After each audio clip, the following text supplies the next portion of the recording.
Assalamualaikum warahmatullahi wabarakatuh. Baiklah, di sini saya akan menjelaskan materi saya yang berjudul Perencanaan Drainase Jalan yang disusun oleh Harmanto NPM 020719000013, Prodi Teknik Sipil semester 4, MK Drainase, dosen Okmayendri STMT. Di sini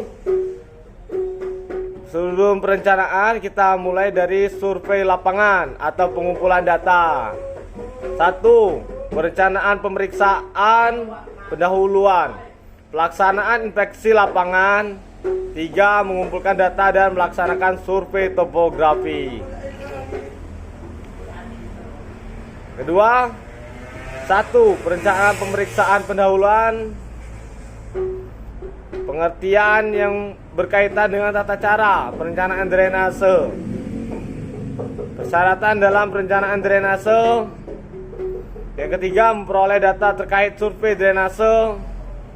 Dan yang keempat, itu data survei yang dipersiapkan dalam survei perencanaan drainase. 5. Faktor-faktor umum yang terkait. Dan kita materi selanjutnya itu mengumpulkan data dan pelaksanaan survei topografi.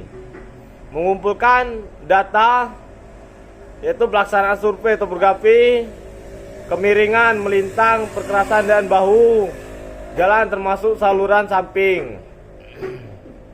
Materi selanjutnya itu mengumpulkan data dan pelaksanaan survei topografi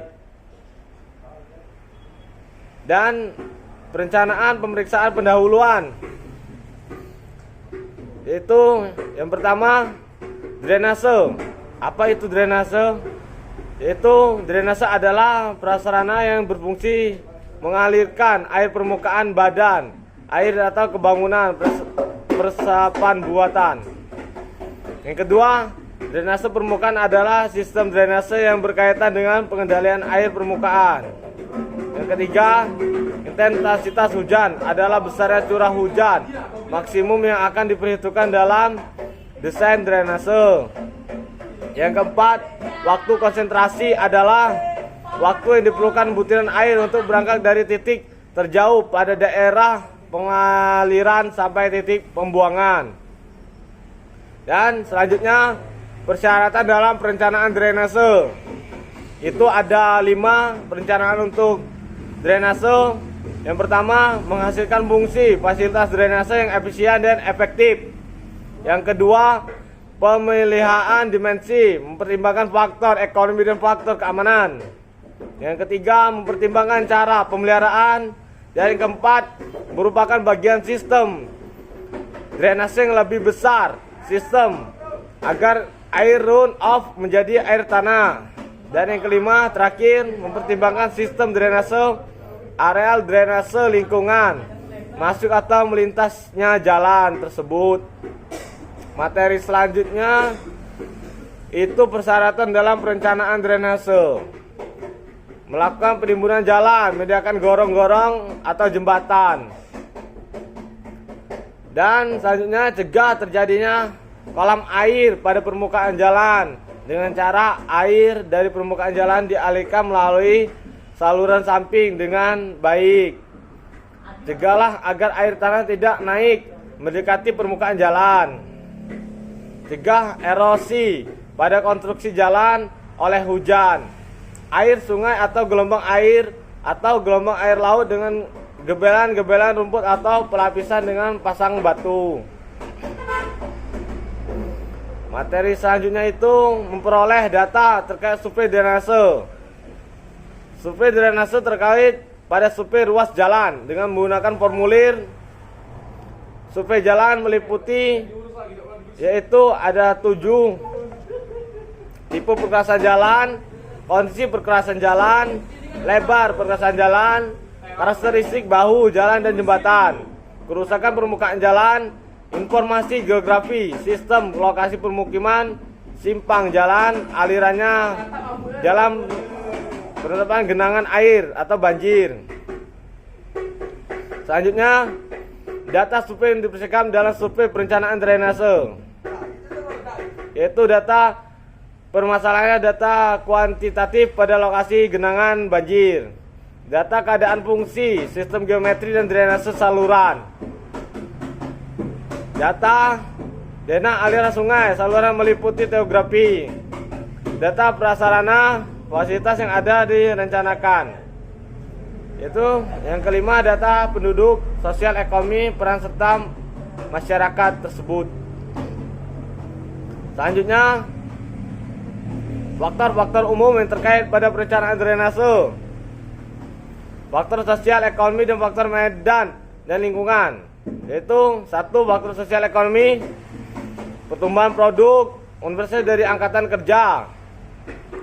Selanjutnya, kebutuhan nyata dan prioritas daerah, keseimbangan pembangunan antar kota dan dalam kota, ketersediaan dan tanggungan tanah, pertumbuhan fisik kota dan ekonomi pendesaan.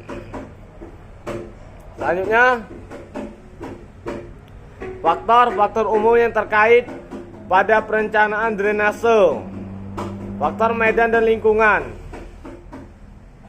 yaitu topografi, keberadaan jaringan saluran drainase, jalan, sawah, perkampungan, laut, pantai, tata guna tanah, perencanaan lingkungan, estetika.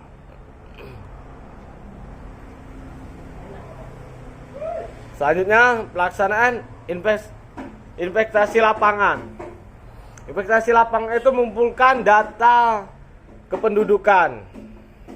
Survei kependudukan hanya diperlukan dalam hal, yaitu yang pertama, desa-desa yang dilayani dengan ruas lalu lintas rendah atau tidak dapat dilalui kendaraan bermotor.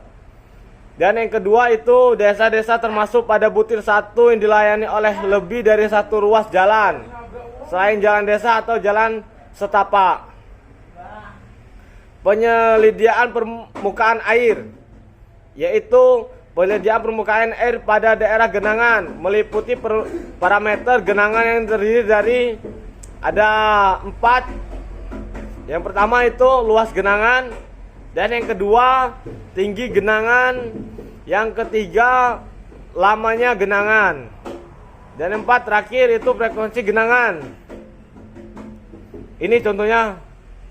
Nah, ini dari seperti contoh drainase yang ada di pinggir-pinggir jalan raya, yang itu salurannya ke permukaan sawah-sawah atau ke kolam, ya.